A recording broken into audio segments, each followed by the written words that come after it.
ते फक्त तुटत गेले, त्यामुळे आपण समाजातून दूर होत आहोत आणि समाज तुटक होऊन समाजाचा उत्कर्ष थांबत आहे। आणि या निवडणुकीत आम्ही पॅनल केलं होतं, मी अजय अन्नदास, पण मार्कंडे सहकारी रुग्णालयाचे व मार्कंडे रक्तपेढीचे श्रीधर बोल्ली व सुधाकर गुंदेली यांनी एकमत करण्यासाठी आमच्या सोबत बोलणी केली। त्यांच्या या बोलणीसाठी आम्ही संमती देऊन एकमत करण्याचा आम्ही प्रयत्न केला।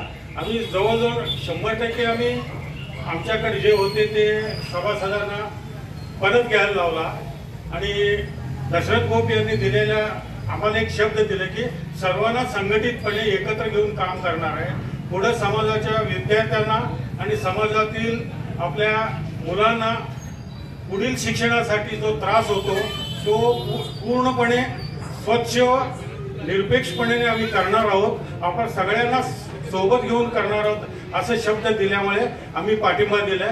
धन्यवाद।